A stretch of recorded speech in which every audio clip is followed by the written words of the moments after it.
Je m'appelle Marcus, j'ai 32 ans, je suis développeur de logiciels à Boston et j'ai une famille qui a toujours été compliquée. Notre voyage d'hiver au Colorado était censé être spécial, une chance de finalement nous rapprocher après des années de tension. J'ai passé des semaines à attendre avec impatience ces vacances. Bien que je sache que ma sœur Jessica a toujours été l'enfant prodige, mon excitation s'est envolée en arrivant à l'hôtel lorsque j'ai découvert qu'il ne m'avait pas réservé de chambre. Ce qui s'est passé ensuite a changé notre famille pour toujours. Si vous regardez cette vidéo en ce moment, laissez un commentaire pour me dire d'où vous m'écoutez. Cliquez sur le bouton j'aime et abonnez-vous pour découvrir comment le fait de se défendre peut parfois être le déclic dont votre famille a désespérément besoin. En grandissant dans notre banlieue de classe moyenne près de Boston, le schéma s'est établi très tôt. Mes parents, Brian et Eleanor, n'ont jamais dit qu'ils préféraient ma sœur Jessica, mais leurs actions en disaient long. Quand Jessica obtenait d'excellentes notes, ils l'emmenaient dans des restaurants chics. Quand j'obtenais d'excellentes notes, je recevais un simple « bon travail » à table. Ce n'était pas seulement ma perception. Même mes tantes et oncles le remarquaient, faisant occasionnellement des commentaires que mes parents rejetaient rapidement. Jessica a 3 ans de moins que moi, et dès sa naissance, elle a semblé capter l'attention de tout le monde. Ses récitals de danse étaient des événements familiaux auxquels tout le monde devait assister. Pour mes championnats de football, mes parents arrivaient souvent en retard, prétextant des obligations professionnelles. Quand Jessica avait un rhume, ma mère restait à la maison. Quand j'avais la grippe, j'étais assez grand pour m'en sortir avec de la soupe laissée dans le réfrigérateur. En devenant adulte, le schéma a continué. Jessica a rencontré Richard à l'université, un étudiant en finance d'une famille riche qui travaille maintenant dans une prestigieuse société d'investissement. Ils se sont mariés il y a 6 ans lors d'une cérémonie somptueuse pour laquelle mes parents ont contribué à hauteur de $40 000. Ils ont un fils de 5 ans, Tyler, qui est adorable et que j'aime profondément malgré la dynamique familiale. Quand Jessica et Richard ont acheté leur maison dans un quartier huppé, mes parents ont aidé avec l'acompte de près de $100 000.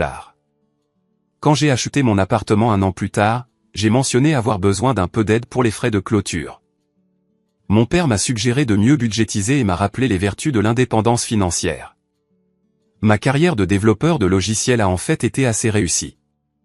Il y a 3 mois, j'ai reçu une promotion substantielle accompagnée d'une augmentation de 30% et d'un poste de direction à la tête d'une équipe de 12 développeurs. Quand j'ai annoncé la nouvelle, ma mère a dit « C'est bien, mon chéri », avant de tourner immédiatement la conversation vers la nomination de Jessica au comité d'un gala de charité. Nos vacances familiales annuelles ont commencé lorsque Jessica et moi étions adolescents et ont continué à l'âge adulte. Elles sont généralement planifiées 6 mois à l'avance, avec la participation supposée de tout le monde. En réalité, les préférences de Jessica déterminent presque toujours notre destination. Le voyage au Colorado de cette année était en fait ma suggestion, mais seulement parce que Jessica avait mentionné vouloir y essayer le ski.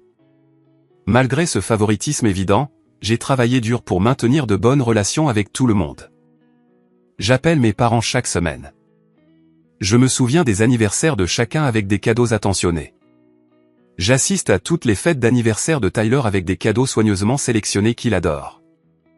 J'ai essayé de discuter du favoritisme avec mes parents 1 ou 2 fois, mais ils ont rejeté cela en disant que j'étais trop sensible au compétitif avec ma sœur. La planification de ce voyage au Colorado semblait normale au début. Nous avions un groupe de discussion familiale où les dates étaient discutées et j'étais inclus dans toutes les conversations. J'ai remarqué que mes suggestions d'activités étaient souvent ignorées, mais j'y étais habitué. Quand mon père a mentionné la réservation des chambres à l'hôtel, j'ai proposé de m'occuper de ma propre réservation, mais il a insisté pour tout gérer car il avait un système pour obtenir les meilleurs tarifs dans les semaines précédant le voyage. Malgré mes réserves sur la dynamique familiale habituelle, je me suis retrouvé sincèrement excité. Je venais de terminer un projet majeur au travail et j'avais besoin de cette pause. J'ai soigneusement emballé des cadeaux pour tout le monde. Un train en bois artisanal pour Tyler que j'avais trouvé dans une boutique d'artisanat locale, une broche vintage pour ma mère qui ressemblait à celle qu'elle avait perdue il y a des années, un whisky rare pour mon père, et même une écharpe en cachemire pour Jessica. Je croyais, peut-être naïvement, que ce voyage pourrait être différent. Que cette fois, je me sentirais enfin comme un membre égal de la famille. La veille de mon vol, j'ai appelé mes parents pour confirmer les derniers détails. Ma mère semblait distraite, mais m'a assuré que tout était prêt. « Nous avons tellement hâte de te voir », a-t-elle dit, bien que son ton manquait de conviction. J'ai ignoré le sentiment tenace que quelque chose n'allait pas. Après tout, c'était la famille. Sûrement, quels que soient nos problèmes, ils ne m'excluraient pas délibérément. J'étais sur le point d'apprendre à quel point j'avais tort. L'Aspen Mountain Resort était encore plus beau que sur les photos en ligne. Des sommets enneigés offraient une toile de fond magnifique au lodge rustique de luxe avec sa façade en pierre et son entrée en bois imposante. Un immense sapin de Noël dominait le hall, décoré d'ornements qui captaient la lumière de l'énorme cheminée en pierre. Dans d'autres circonstances, cela aurait été le parfait pays des merveilles hivernales. Je suis arrivé en début d'après-midi après un vol avec escale à Denver et une navette depuis l'aéroport. Mes parents étaient arrivés le matin même et Jessica, Richard et Tyler devaient arriver peu après moi. Le hall était animé par les voyageurs des fêtes, des familles riant et planifiant leurs aventures de ski pendant que le personnel déplaçait efficacement les bagages et répondait aux questions. C'est alors que j'ai aperçu mes parents assis dans le coin salon du hall. Mon père était absorbé par son téléphone tandis que ma mère feuilletait une brochure de l'hôtel. Leur accueil a été prévisiblement tiède. Ma mère m'a offert une brève étreinte, mon père une poignée de main distraite et une tape sur l'épaule. « Bon vol ?» a demandé mon père, sans lever les yeux de son téléphone. « Pas mal », ai-je répondu. Un peu de turbulence en arrivant à Denver, mais rien de grave. Ma mère a hoché la tête distraitement. Jessica vient d'envoyer un texto. Ils sont à environ 20 minutes. Effectivement, 20 minutes plus tard, ma sœur a fait son entrée. Jessica a toujours eu le sens du spectacle, et aujourd'hui ne faisait pas exception. Elle a fait irruption dans le hall vêtue d'une tenue d'hiver de créateur qui semblait n'avoir jamais vu la neige, dirigeant le groom qui portait leurs 4 valises de luxe assorties. Richard suivait, l'air légèrement embarrassé par la scène, tout en tenant la main de Tyler. Tyler m'a repéré immédiatement et s'est libéré de son père, courant à travers le hall en criant « Tonton Marcus ». Cette excitation sincère a été le premier accueil chaleureux que j'ai reçu. Je l'ai soulevé dans une grande étreinte. « Tu m'as manqué, mon grand. J'ai quelque chose de spécial pour toi dans mon sac. » « C'est un train ? » « J'adore les trains maintenant, » a demandé Tyler, les yeux grands ouverts d'excitation. J'ai ri, surpris. « Comment tu as su ? » « J'en voulais vraiment un, et maman dit que tu m'offres toujours ce que je veux. » Au moins, j'avais fait quelque chose de bien aux yeux de Jessica, même si ce n'était que la sélection de cadeaux pour son fils. Après les salutations et les banalités de voyage, mon père a annoncé qu'il était temps de s'enregistrer. Nous nous sommes approchés de la réception où un employé souriant nous a accueillis. « Enregistrement pour la famille Wilson », a dit mon père, présentant sa carte d'identité et sa carte de crédit. L'employé a tapé efficacement sur son ordinateur. « Oui, j'ai vos réservations ici. 3 chambres, une suite king pour Brian et Eleanor Wilson, une suite familiale avec un lit king et un canapé lit pour Jessica et Richard Wilson et leur enfant. Et c'est tout. Juste les 2 chambres. » J'ai attendu qu'elle continue, mais elle préparait déjà les cartes clés. « Excusez-moi, ai-je dit, mais il devrait y avoir une 3e chambre pour Marcus Wilson. » « C'est moi. » L'employé a semblé confus et a vérifié à nouveau son système. « Je suis désolé, monsieur, mais je n'ai que 2 chambres réservées sous le nom Wilson. Laissez-moi vérifier s'il y a une réservation séparée à votre nom. » Après une minute de recherche, elle a secoué la tête. « Je ne vois aucune réservation pour un Marcus Wilson. Souhaitez-vous réserver une chambre maintenant ? » Je me suis tourné vers mon père, m'attendant à ce qu'il corrige ce que je supposais être une erreur de réservation. Le regard sur son visage m'a immédiatement dit que ce n'était pas une erreur. « Papa, tu ne m'as pas réservé de chambre. » Mon père s'est agité mal à l'aise, jetant un coup d'œil à ma mère, qui trouvait soudainement la décoration du hall fascinante. « Eh bien, Marcus, nous avons supposé que tu prendrais ta propre chambre. Tu es un adulte avec un bon travail. Jessica doit penser à sa famille, et ta mère et moi couvrons les principales dépenses du voyage. » Je suis resté là, abasourdi, alors que la signification de ces mots s'imposait à moi. Il m'avait délibérément exclu de la réservation familiale. « L'hôtel est complet pour la semaine des fêtes », a ajouté l'employé en s'excusant. « Nous sommes à pleine capacité depuis des mois. »« Je vois », ai-je dit doucement, essayant de comprendre ce qui se passait. « Peut-être qu'il y a quelque chose à proximité. Je peux trouver mon propre logement. » Mon esprit tournait à toute vitesse, essayant de résoudre le problème tout en luttant contre la vague montante de blessures et de colère. Jessica, qui avait écouté d'une oreille distraite tout en montrant les installations de l'hôtel à Tyler, s'est retournée et a offert le commentaire qui allait tout changer. N'en fais pas toute une histoire, Marcus. Nous avons réservé des chambres pour moi, mon mari et mon enfant. C'est nous, la vraie famille ici. Toi, tu es juste en plus. Tu peux probablement trouver un motel en bas de la montagne. Elle a dit cela avec un geste dédaigneux de la main. J'ai regardé mes parents, attendant qu'ils me défendent, qu'ils expriment leur choc face aux paroles cruelles de Jessica. Au lieu de cela, ma mère a détourné le regard, mal à l'aise, et mon père s'est montré très intéressé par le dépliant d'informations de l'hôtel. À ce moment-là, quelque chose a basculé en moi. Des années à accepter un statut de seconde classe dans ma propre famille se sont cristallisées en une seule prise de conscience. Rien n'allait changer à moins que je ne le change. La blessure était toujours là, une douleur physique dans ma poitrine, mais à côté d'elle grandissait une calme détermination. Alors, je m'en vais, ai-je dit simplement. Le manque d'émotion dans ma voix semblait les surprendre plus que si j'avais crié. Ne sois pas dramatique, a dit Jessica en levant les yeux au ciel. Va juste trouver un autre endroit où rester et rejoins-nous pour le dîner. Non, ai-je dit en ramassant mes bagages. Je veux dire, je quitte le voyage. Passez de bonnes vacances. Alors que je me tournais pour m'éloigner, j'ai entendu mon père m'appeler. Marcus, ne réagis pas de manière excessive. Nous allons trouver une solution. Mais j'ai continué à marcher, traversant le grand hall et sortant par les lourdes portes en bois pour retrouver l'air vif de la montagne. Derrière moi, je pouvais entendre la discussion étouffée de mes parents, supposant probablement que je me calmerais et reviendrais. Ils ne m'ont pas suivi. Ils n'ont pas essayé de m'arrêter. Et cela m'a dit tout ce que j'avais besoin de savoir sur ma place dans la famille. La voiture de location m'a semblé être un sanctuaire alors que j'étais assis derrière le volant, les mains agrippées fermement tandis que j'essayais de calmer ma respiration. Je n'avais même pas réalisé que je retenais mes larmes jusqu'à ce qu'une s'échappe sur ma joue. Je l'ai rapidement essuyée, en colère contre moi-même de me soucier encore autant de gens qui, de toute évidence, se souciaient si peu de moi. Reprends-toi, Marcus, me suis-je marmonné, en démarrant le moteur. La chaleur a lentement rempli la voiture, mais n'a rien fait pour réchauffer la froide prise de conscience qui s'installait dans ma poitrine. Mon premier instinct a été pratique. Trouver un endroit où rester. J'ai sorti mon téléphone et j'ai commencé à chercher des hébergements à proximité. Mais comme l'avait dit l'employé, tout à Aspen était complet pour la semaine des fêtes.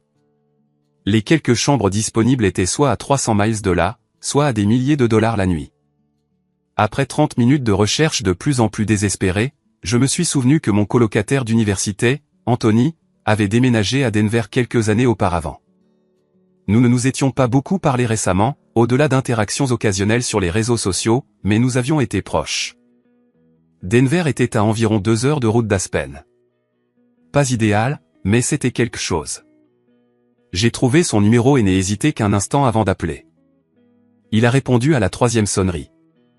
Marcus, mec, ça fait une éternité. Comment vas-tu? Salut, Anthony. Je suis en fait au Colorado en ce moment. C'est vraiment de dernière minute, mais je suis dans une situation compliquée.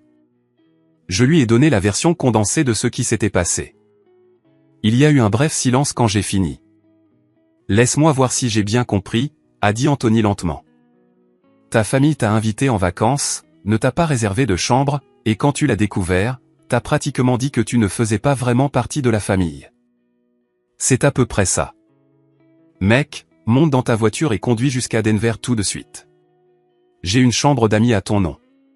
On va s'amuser bien plus que ta famille, de toute façon. L'acceptation et le soutien immédiat ont failli me faire perdre contenance à nouveau. Tu es sûr?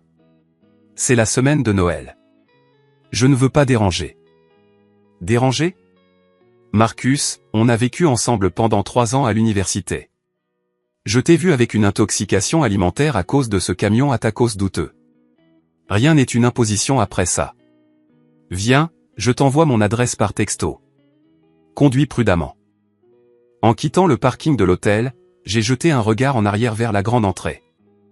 Personne n'était sorti me chercher. Mon téléphone n'avait pas sonné. Ils supposaient probablement que je bluffais ou que je trouverais un hébergement de seconde zone et que je les rejoindrais plus tard, dûment réprimandé pour avoir fait des histoires. La route vers Denver m'a donné le temps de réfléchir. Les routes de montagne sinueuses exigeaient de l'attention, ce qui a aidé à concentrer mes pensées tourbillonnantes. Le magnifique paysage du Colorado s'étendait autour de moi. De vastes forêts de pins saupoudrées de neige, des falaises spectaculaires et des vallées ouvertes. C'était le paysage de vacances que j'attendais avec impatience, mais pas dans les circonstances que j'avais imaginées. Au fil des kilomètres, ma blessure s'est progressivement transformée en autre chose. Il y avait de la colère, certes, mais aussi un étrange sentiment de légèreté. Pour la première fois de ma vie d'adulte, j'étais complètement libéré de l'effort constant de gagner l'approbation de ma famille. C'était à la fois terrifiant et exaltant. Au moment où j'ai atteint Denver et suivi le GPS jusqu'à l'adresse d'Anthony, j'avais pris une décision. Cette semaine serait pour moi, pas pour plaire à mes parents, pas pour accommoder Jessica, pas pour être la personne la plus mature une fois de plus, juste pour moi. Anthony vivait dans un immeuble d'appartements modernes dans un quartier branché de Denver. Alors que je me garais et rassemblais mes bagages, il est apparu à l'entrée et a couru pour m'aider. « Bienvenue à la Casa Anthony », a-t-il souri, prenant un de mes sacs. Il avait l'air bien, plus musclé qu'à l'université, avec une barbe bien taillée, mais le même sourire facile et les mêmes yeux chaleureux.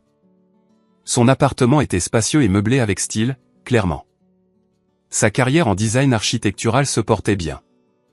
De grandes fenêtres offraient une vue sur la skyline de Denver et, au loin, les montagnes. « C'est super », ai-je dit, sincèrement impressionné. « Merci encore de m'accueillir. »« Sérieusement, arrête de me remercier. Je suis ravi de t'avoir ici. J'allais juste regarder des séries en boucle et trop manger pendant les fêtes. Maintenant, j'ai une raison légitime de faire visiter ma ville et de faire tous les trucs de touriste que je ne prends jamais le temps de faire. » Il m'a montré la chambre d'amis, qui était propre et confortable avec une salle de bain privée attenante. Une fois que j'ai posé mes bagages, il m'a tendu une bière de son frigo, et nous nous sommes assis dans son salon, rattrapant les années depuis notre dernière rencontre en personne. Alors que la conversation revenait naturellement à ma situation familiale, l'expression d'Anthony est devenue sérieuse. « Écoute, je sais que ce ne sont pas mes affaires, mais ce que ta famille a fait est vraiment dégueulasse. Mes parents ont divorcé quand j'avais 12 ans, et la nouvelle famille de mon père a fait des trucs similaires, me faisant toujours sentir comme une roue de secours. Tu sais, il m'a fallu des années pour réaliser que je n'avais pas à continuer de me pointer juste pour être traité comme de la merde. Comment as-tu géré ça, ai-je demandé. Mal, au début, a-t-il ri. Beaucoup de mets en colère et de disputes pendant les fêtes, mais finalement j'ai commencé à fixer des limites. J'ai arrêté d'accepter des invitations qui ressemblaient à des obligations, j'ai commencé à passer les fêtes avec des amis qui voulaient vraiment de moi. J'ai créé mes propres traditions. C'était dur, mais mec, ça a tout changé. Pendant que nous parlions, j'ai vérifié mon téléphone et j'ai vu que j'avais 5 appels manqués, 2 de ma mère, 3 de mon père, et une série de textos allant de l'agacement à l'inquiétude. J'ai mis le téléphone en silencieux et je l'ai rangé. « Tu ne vas pas répondre ?» a demandé Anthony. « Pas ce soir. Peut-être pas cette semaine. J'ai besoin d'un peu de distance pour comprendre ce que je veux d'eux à l'avenir. » Anthony a hoché la tête. Pause de santé mentale familiale. Je soutiens totalement ce plan. Alors, que veux-tu faire de tes vacances inattendues à Denver? Nous avons passé la soirée à planifier. Il y avait une autre station de ski à environ 1 heure de Denver, moins fréquentée qu'Aspen. Denver avait des musées, d'excellents restaurants, un centre-ville animé et même un marché de Noël. Anthony a mentionné qu'un groupe de ses amis organisait une soirée le lendemain soir et que je serais le bienvenu. Pour la première fois depuis mon arrivée au Colorado, j'ai ressenti une véritable excitation. Pas l'enthousiasme forcé que je rassemblais habituellement pour les événements familiaux, mais une réelle anticipation pour des expériences que je voulais vraiment vivre. Avant d'aller me coucher, j'ai complètement éteint mon téléphone. Quel que soit le drame familial qui se déroulait à Aspen, il pouvait attendre. Pour une fois, je me choisissais. De retour à Aspen, les premières heures après mon départ se sont déroulées exactement comme je l'aurais prédit, ma famille a continué ses plans de vacances, légèrement dérangée par ma sortie spectaculaire, mais largement indifférente. Mes parents se sont installés dans leur chambre, ont défait leurs valises, puis ont rejoint Jessica, Richard et Tyler au restaurant de l'hôtel pour un déjeuner tardif. Ma chaise vide était l'éléphant dans la pièce que tout le monde ignorait studieusement. Il va se calmer et nous appeler plus tard, a dit mon père avec confiance, en commandant une bouteille de vin cher pour la table. Marcus a toujours été sensible. Ma mère a acquiescé, bien que ses yeux se tournent occasionnellement vers l'entrée du restaurant. Il a probablement trouvé un hôtel maintenant. Peut-être dans l'une des villes voisines. Jessica était moins diplomate. Je ne sais pas pourquoi il en fait toute une histoire. Ce n'est pas comme si on lui avait dit qu'il ne pouvait pas venir en voyage. Il aurait pu réserver sa propre chambre il y a des mois s'il y avait pensé. Richard, qui avait toujours été poli mais distant avec moi, semblait mal à l'aise. Peut-être que quelqu'un devrait vérifier s'il va bien. Il commence à faire nuit et les routes de montagne peuvent être dangereuses. C'est un homme adulte, a répondu mon père d'un ton dédaigneux. Il n'a pas besoin qu'on le surveille. Seul Tyler semblait vraiment préoccupé par mon absence. Où est allé tonton Marcus? Il a dit qu'il avait un cadeau pour moi. Il fait juste l'idiot, lui a dit Jessica. Il reviendra. La famille a passé l'après-midi à s'installer dans ses chambres et à explorer les installations de l'hôtel. Ma mère m'a appelé 2 fois, laissant de brefs messages me demandant où je logeais et quand je les rejoindrais pour le dîner. Les appels de mon père étaient plus directs. C'est puéril, Marcus. Rappelle-nous et réglons ça comme des adultes. Alors que le soir approchait et que je n'étais toujours pas revenu ni n'avais répondu à aucun appel, les premiers signes d'une réelle inquiétude ont commencé à faire surface. Ça fait 5 heures, a dit ma mère alors qu'ils se réunissaient pour le dîner. Il aurait dû appeler maintenant. Mon père a de nouveau vérifié son téléphone. Tous mes appels vont directement à la messagerie vocale maintenant. Il doit avoir éteint son téléphone. Ou peut-être que la batterie est morte, a suggéré Jessica, bien que son assurance habituelle vacillait légèrement. Ou il n'y a pas de réseau là où il est. Le dîner a été une affaire morose. La conversation tournait sans cesse autour de moi malgré les tentatives de se concentrer sur la planification des activités du lendemain. Tyler a demandé de mes nouvelles plusieurs fois, manquant clairement l'oncle qui jouait toujours avec lui et apportait les meilleurs cadeaux. Au moment où ils sont retournés dans leur chambre cette nuit-là, ma mère était ouvertement inquiète. Brian, et si quelque chose lui était arrivé? Et s'il avait eu un accident sur ces routes de montagne? Eleanor, il va bien, a insisté mon père, bien qu'il ait vérifié son téléphone une dernière fois avant de se coucher. Il essaie juste de marquer un point. Le lendemain matin, alors qu'il n'y avait toujours pas de nouvelles de moi, l'ambiance des vacances de la famille s'était considérablement dégradée. L'inquiétude de ma mère s'était intensifiée jusqu'à la quasi-panique. Ce n'est pas le genre de Marcus de disparaître comme ça. Même quand il est en colère, il appelle toujours, s'est-elle inquiétée au petit déjeuner. Je vais vérifier à la réception, voir s'ils peuvent nous aider. Le personnel de l'hôtel était compatissant mais limité dans ce qu'il pouvait faire. Oui, ils ont confirmé que j'avais bien quitté l'hôtel hier après-midi avec mes bagages. Non, ils ne m'avaient pas vu revenir. Non, ils ne pouvaient pas partager d'informations sur l'endroit où j'aurais pu aller en raison des politiques de confidentialité. Mon père, dont l'irritation était maintenant teintée d'une réelle inquiétude, a suggéré qu'ils poursuivent leur cours de ski prévu, raisonnant que je les contacterais éventuellement. Jessica était d'accord. Mais ma mère était trop distraite pour s'amuser sur la piste pour débutants.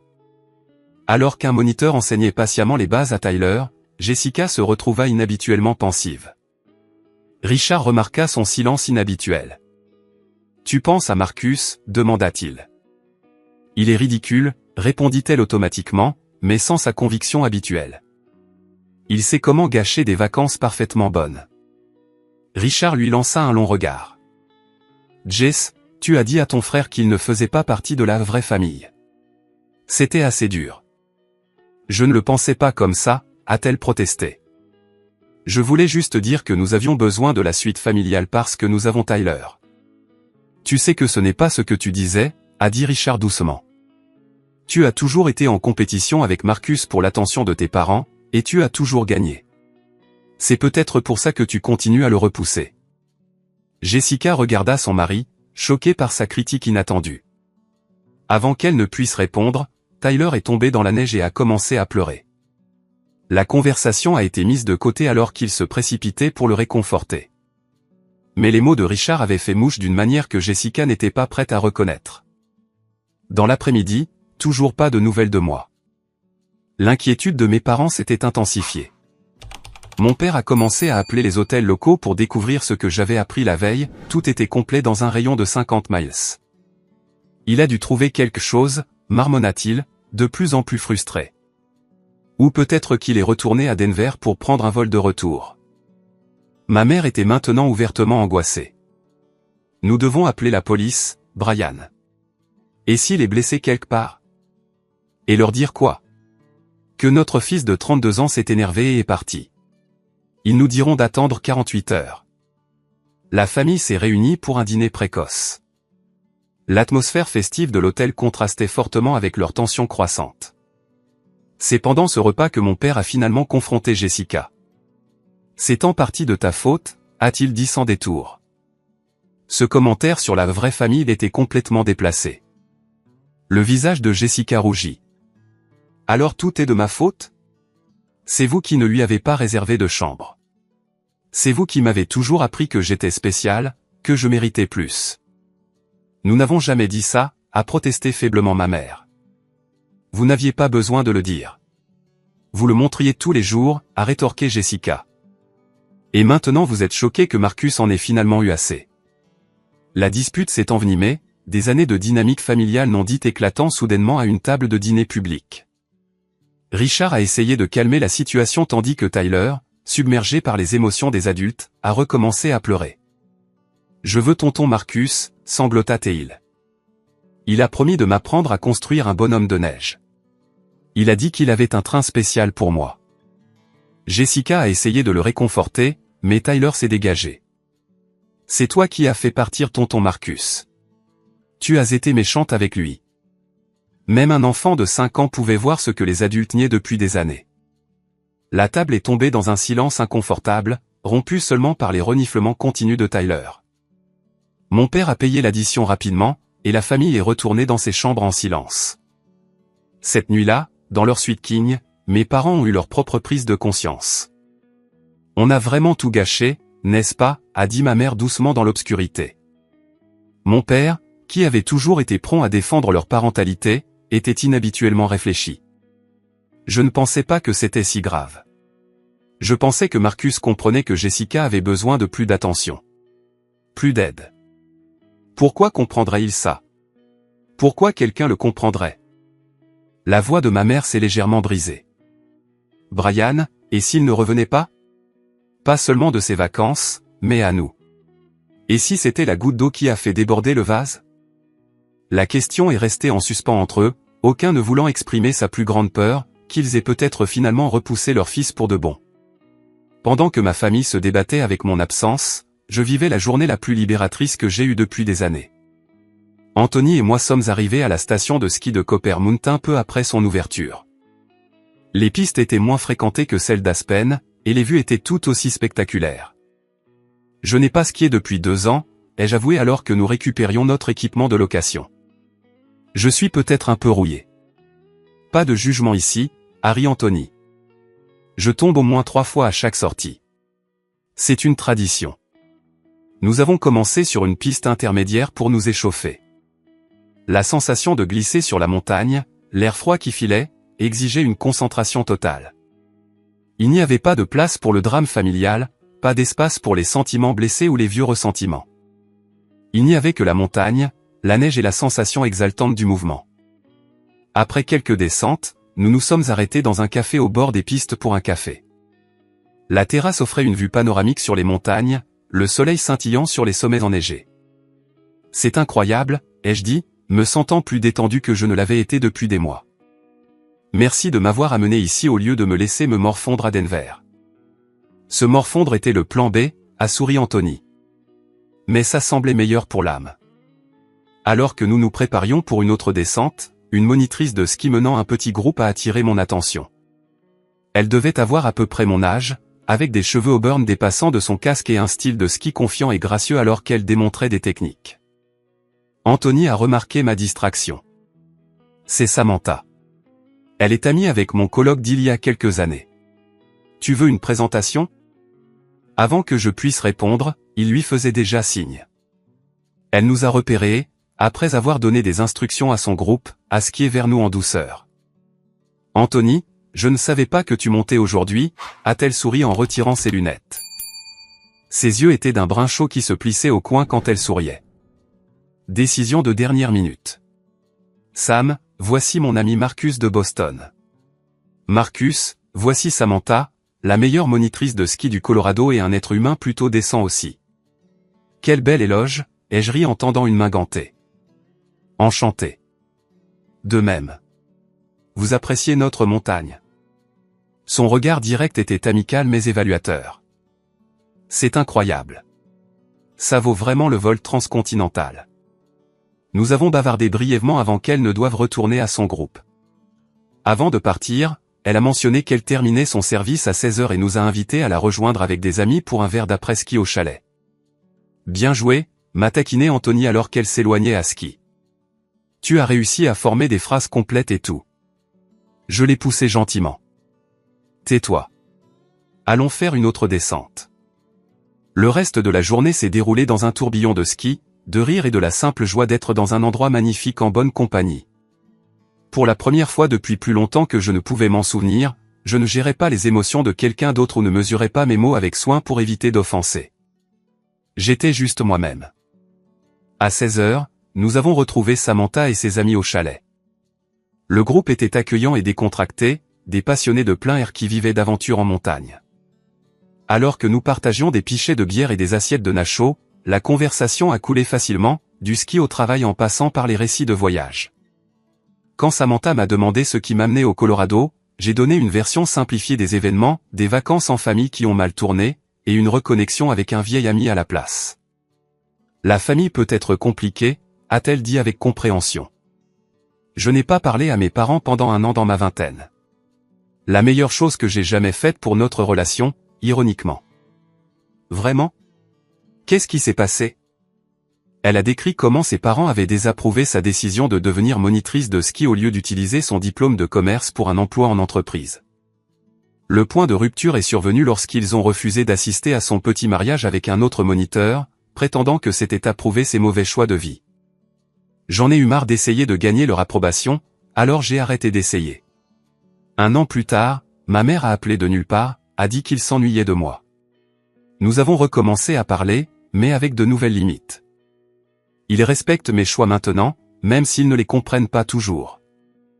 Son histoire a résonné profondément en moi.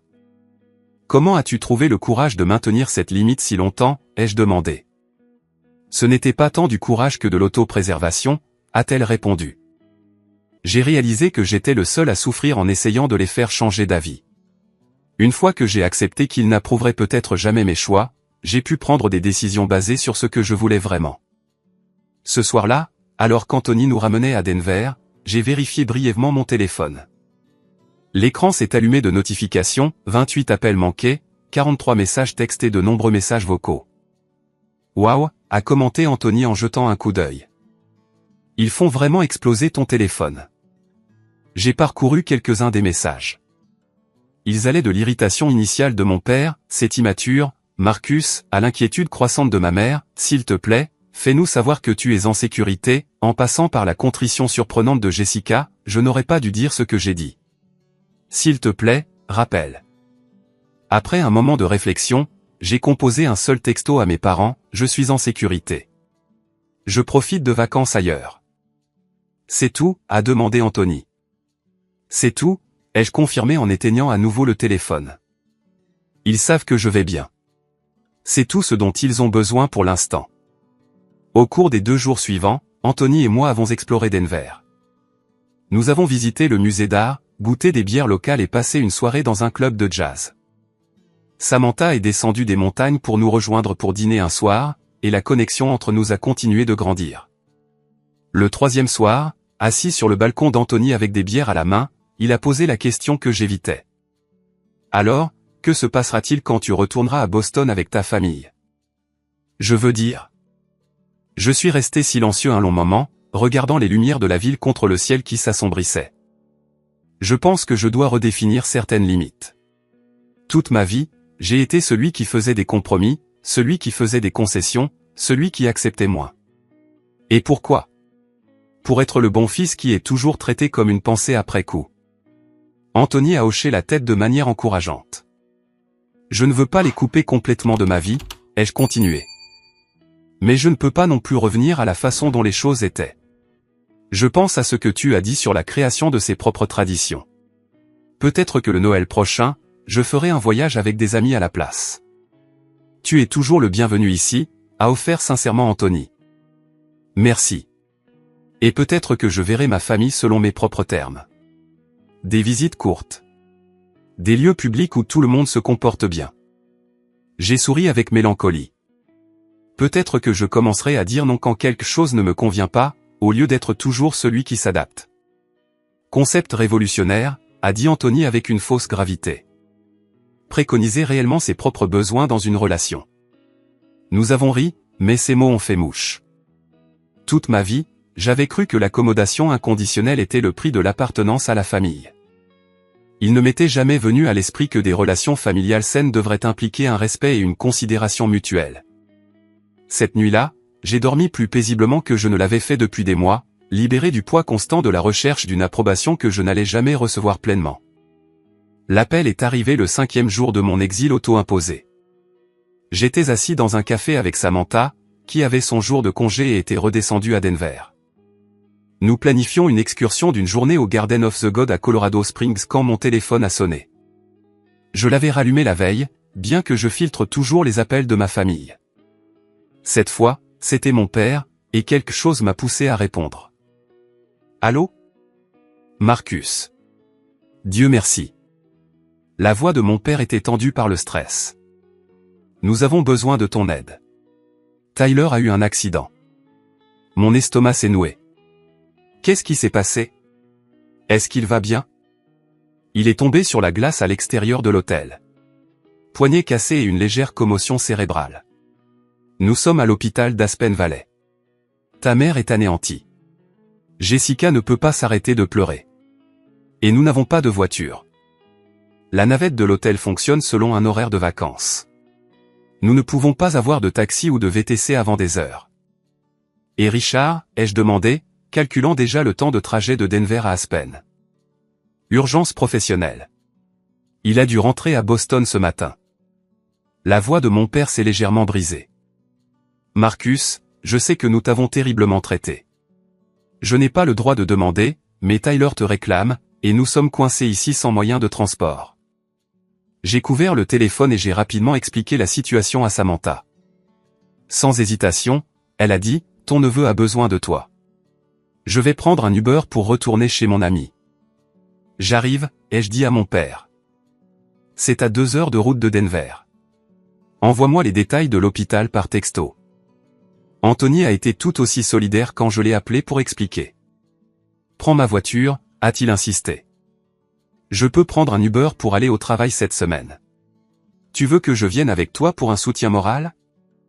J'ai hésité, puis j'ai accepté.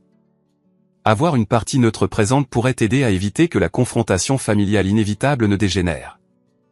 La route vers Aspen était tendue.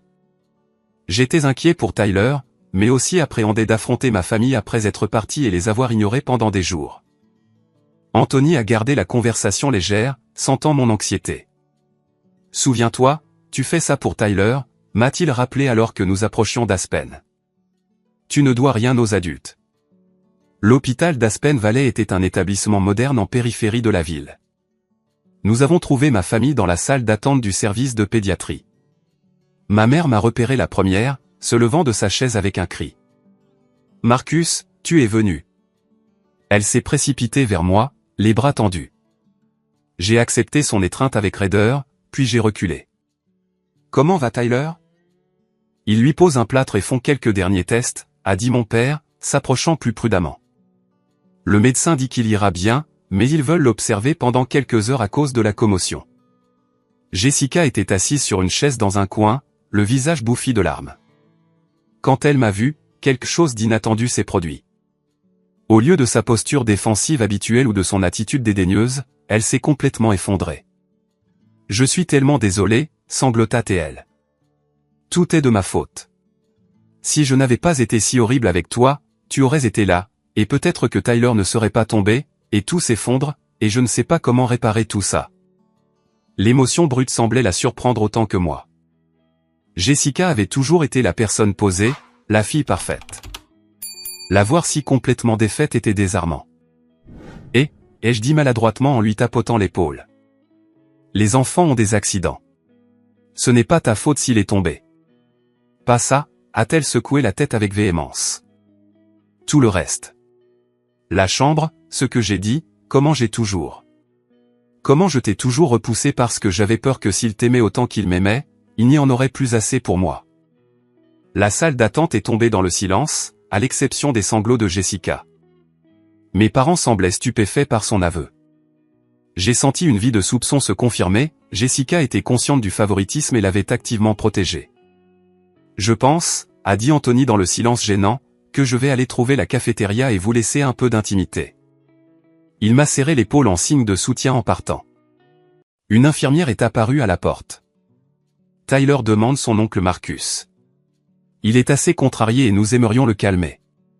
Pourriez-vous entrer? Je l'ai suivi jusqu'à une salle de soins où Tyler était allongé dans un lit qui le faisait paraître encore plus petit que ses 5 ans. Son bras gauche était dans un plâtre bleu vif et un petit pansement couvrait une coupure sur son front. Quand il m'a vu, son visage s'est illuminé malgré les larmes séchant sur ses joues. « Tonton Marcus, tu es revenu. Maman a dit que tu étais parti pour toujours. » « Pas pour toujours, mon grand, ai-je dit prudemment, m'asseyant sur le bord de son lit.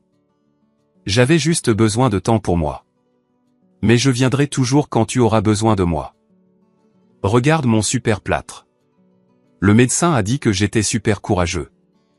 Sa résilience enfantine s'affirmait déjà, la chute traumatisante devenant une histoire d'aventure. Tu es super courageux, bien plus courageux que moi. Tu as apporté mon train, a-t-il demandé avec espoir. J'ai dû sourire face à ses priorités. Il est encore dans ma valise chez mon ami, mais je te promets que tu l'auras bientôt. Je suis resté avec Tyler jusqu'à ce qu'il s'endorme, épuisé par la douleur, les médicaments et l'excitation. Quand je suis retourné dans la salle d'attente, ma famille était regroupée en pleine conversation. Ils se sont tus quand je suis entré. Mon père s'est levé, sa présence habituellement imposante atténuée. « Marcus, nous te devons des excuses. » Plusieurs excuses, en fait. Nous avons discuté pendant que tu étais avec Tyler, a ajouté ma mère, de la façon dont nous t'avons traité au fil des ans. Nous n'avons jamais voulu que tu te sentes moins important, mais nous voyons maintenant que nos actions disaient le contraire. Pourquoi avez-vous fait ça, ai-je demandé doucement. C'était la question que je voulais poser depuis des décennies. Mes parents ont échangé un regard. Jessica a toujours été plus exigeante, a dit mon père lentement. Tu étais si autonome, même enfant. Nous sommes tombés dans un schéma où nous lui accordions plus d'attention parce qu'elle semblait en avoir plus besoin. Ce n'était pas juste pour toi.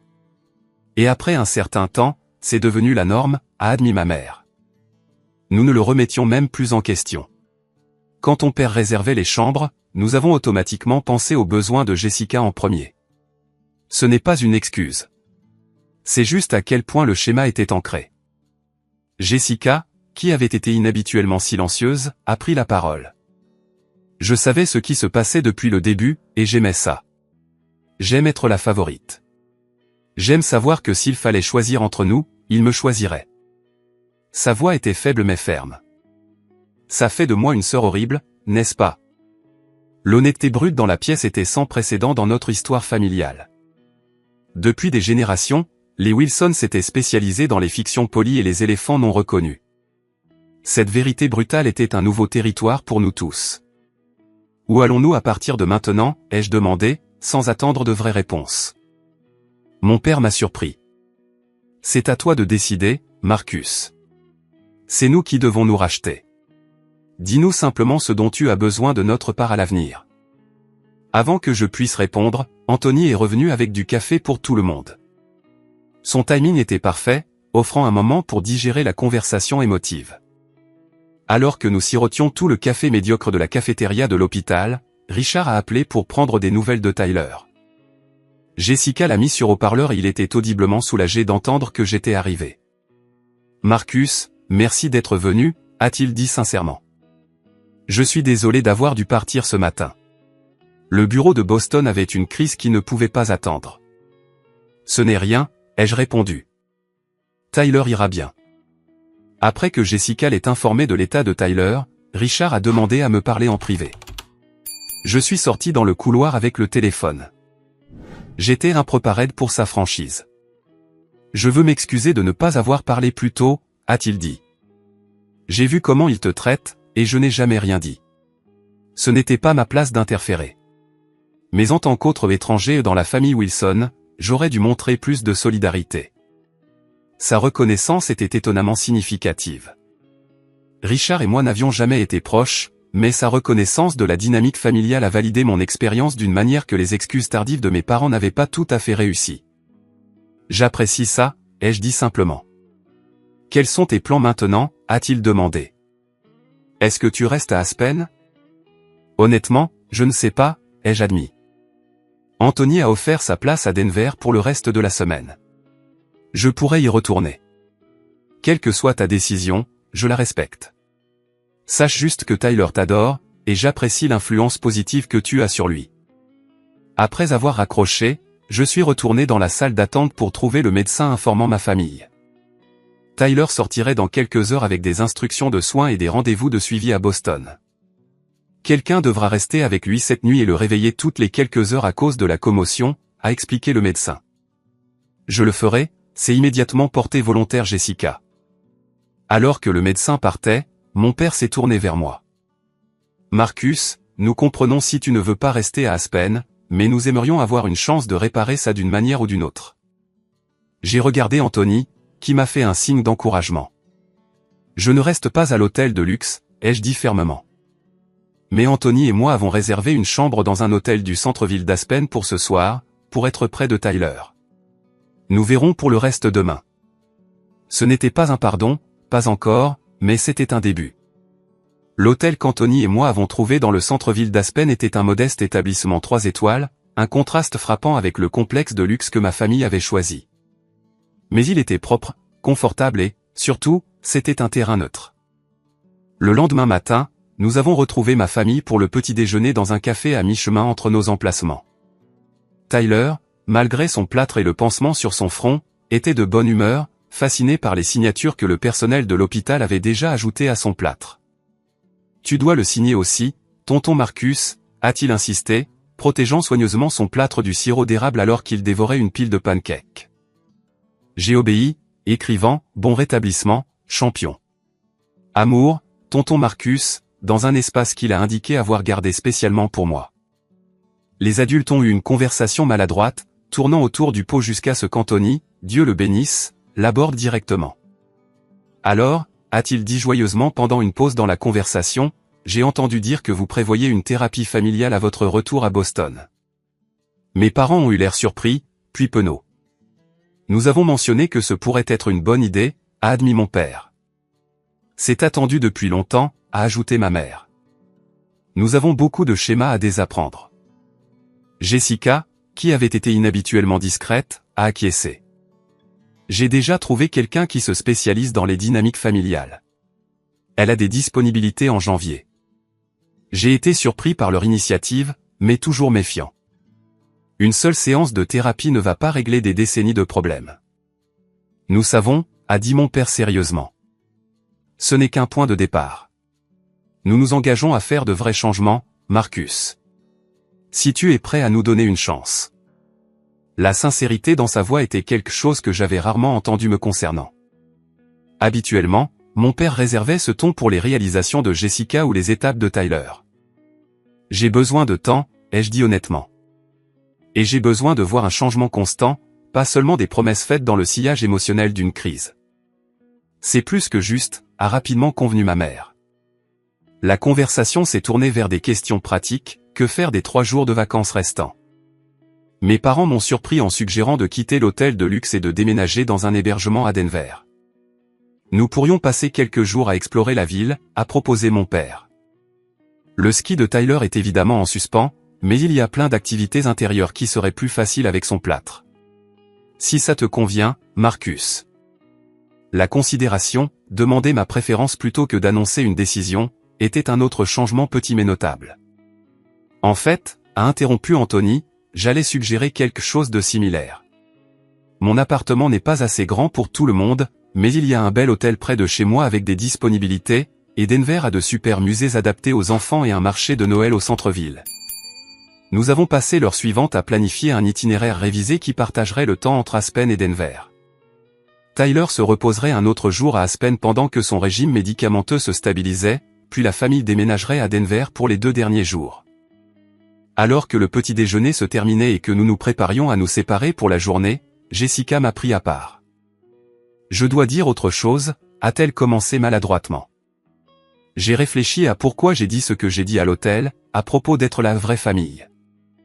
J'ai attendu, ne lui facilitant pas la tâche. C'était une conversation attendue depuis longtemps. Je pense que j'ai toujours été jalouse de toi, a-t-elle continué, me surprenant. Tu es si autonome. Tu as construit ta carrière sans aide. Tu as cette confiance que je n'ai jamais eue, malgré tous les avantages qu'on m'a donnés. Ce n'est pas du tout comme ça que je me vois, ai-je admis. Je sais. C'est une partie du problème. Tu ne vois pas à quel point tu es impressionnant. Et j'ai travaillé très dur pour que ça reste comme ça. Elle avait l'air sincèrement pleine de remords. Je suis désolé, Marcus. J'ai été une sœur terrible. Pas terrible, ai-je dit après un moment. Juste humaine. Nous avons tous nos insécurités. Ce n'était pas un pardon complet, mais c'était un pont qu'aucun de nous n'avait été disposé à construire auparavant. Le lendemain s'est déroulé tranquillement. Anthony et moi avons emmené Tyler dans une aire de jeu intérieure locale adaptée aux enfants blessés, tandis que mes parents s'occupaient du départ de l'hôtel et que Jessica organisait l'hébergement à Denver. Voir la joie de mon neveu dans des activités simples m'a rappelé pourquoi j'étais revenu malgré la blessure. Sur le chemin de Denver le jour suivant, Tyler s'est endormi sur la banquette arrière de la voiture d'Anthony. Il avait insisté pour voyager avec tonton Marcus et son ami Cool. Le silence a donné à Anthony et moi une chance de parler. « Comment tiens-tu le coup avec toute cette intensité familiale ?» a-t-il demandé. « Mieux que ce à quoi je m'attendais, ai-je admis. C'est étrange de les voir m'écouter réellement pour une fois. Je ne suis pas sûr de combien de temps ça va durer. Le changement est difficile, surtout pour briser des schémas de toute une vie. Mais le fait qu'ils essaient est significatif. Ouais, ai-je convenu. Bien qu'il ait fallu que je parte et que leur petit-fils se blesse pour que ça arrive. Parfois, il faut un choc au système pour reconnaître un problème, a haussé les épaules Anthony. L'important, c'est ce qui se passe ensuite. La partie du séjour à Denver s'est avérée plus agréable que je n'aurais pu l'imaginer. Mes parents ont fait des efforts visibles pour m'inclure de manière égale dans toutes les décisions et conversations. Jessica était moins compétitive et plus collaborative. Tyler, inconscient des dynamiques d'adultes mais ravi d'avoir tout le monde ensemble, a servi de force unificatrice avec son enthousiasme pour chaque activité. Lors de notre dernière soirée, alors que nous nous promenions dans le marché de Noël du centre-ville, mon père m'a pris à part. « Ta mère et moi avons discuté », a-t-il commencé. « Nous aimerions planifier les vacances familiales de l'année prochaine différemment. Peut-être que tu pourrais prendre les rênes de l'organisation. » L'offre de contrôle sur une tradition familiale était à la fois une branche d'olivier et une reconnaissance de l'exclusion passée. « J'y réfléchirai », ai-je dit, pas tout à fait prêt à m'engager dans de futurs événements familiaux. « Bien sûr », a-t-il hoché la tête, respectant mon hésitation. « Pas de pression. Sache juste que nous voulons que tu sois là et que nous sommes prêts à le faire selon des termes qui te semblent justes. » Plus tard dans la nuit, après que tout le monde soit retourné à son hôtel, Anthony et moi nous sommes assis sur son balcon, réfléchissant aux événements de la semaine. « Alors, que se passe-t-il quand tu rentres à Boston ?» a-t-il demandé. « Honnêtement, je ne suis pas sûr. Je suis prudemment optimiste, mais réaliste. Les gens ne changent pas du jour au lendemain. » Et Samantha, a-t-il souri, changeant de sujet. Elle m'a envoyé 2 textos pour demander comment ça se passait avec ta famille. Je n'ai pas pu m'empêcher de sourire. Nous dînons ensemble quand elle sera à Boston le mois prochain pour une convention de sport d'hiver. Regarde-toi, en train de te faire une vie en dehors des drames familiaux, a taquiné Anthony. Il était temps, non? 3 mois plus tard, les changements dans ma dynamique familiale restaient un travail en cours, mais avec des développements prometteurs. Les séances de thérapie familiale s'étaient poursuivies toutes les 2 semaines, offrant un environnement structuré pour aborder des problèmes de longue date. Mes parents avaient fait des efforts constants pour traiter Jessica et moi de manière plus équitable, bien que d'anciens schémas réapparaissent occasionnellement. Peut-être le plus significatif, j'avais développé une nouvelle confiance pour fixer des limites. Quand ma mère appelait avec des exigences de dernière minute sur mon temps, je ne réorganisais plus automatiquement mon emploi du temps. Quand les réunions de famille devenaient tendues, je me sentais capable de partir plutôt que d'endurer pour le bien de la paix. Samantha et moi avions continué à nous fréquenter à distance, avec des visites le week-end toutes les quelques semaines. Sa perspective en tant qu'étrangère ayant navigué ses propres défis familiaux m'a fourni un soutien précieux. Quant à Jessica, notre relation avait évolué vers quelque chose de plus authentique, sans la compétition constante pour l'approbation parentale. Nous découvrions lentement que nous apprécions en fait la compagnie de l'autre à petite dose. Elle m'avait même appelé récemment pour me demander conseil sur une décision de carrière, une première dans notre relation d'adulte. La planification des vacances familiales annuelles pour l'été à venir était en cours, avec un document partagé où tout le monde contribuait équitablement ses idées. J'avais suggéré un chalet au bord d'un lac dans le Maine où nous pourrions chacun avoir notre propre espace tout en nous réunissant pour des activités, une manifestation physique de notre nouvelle approche des limites familiales. L'expérience douloureuse à l'hôtel d'Aspen avait été un catalyseur nécessaire au changement. En partant, j'avais forcé ma famille à me voir clairement, peut-être pour la première fois. Le chemin n'était pas terminé. La vraie guérison l'est rarement, mais nous allions dans la bonne direction. En repensant à ce moment charnière où j'ai quitté l'hôtel, je réalise que parfois la chose la plus puissante que vous puissiez faire dans une relation est de refuser d'accepter moins que ce que vous méritez. Parfois, il faut être prêt à partir pour créer la possibilité de quelque chose de mieux au retour. Avez-vous déjà dû vous éloigner de quelqu'un que vous aimez pour lui faire voir votre valeur? Ou avez-vous été de l'autre côté, ne réalisant ce que vous aviez qu'après l'avoir perdu? Partagez vos expériences dans les commentaires ci-dessous. N'oubliez pas d'aimer cette vidéo et de vous abonner pour entendre d'autres histoires sur les dynamiques familiales et la croissance personnelle. Et rappelez-vous, fixer des limites n'est pas égoïste. C'est essentiel pour des relations saines. Merci d'avoir écouté mon histoire et j'espère qu'elle vous aidera à naviguer vos propres défis familiaux avec courage et respect de vous-même.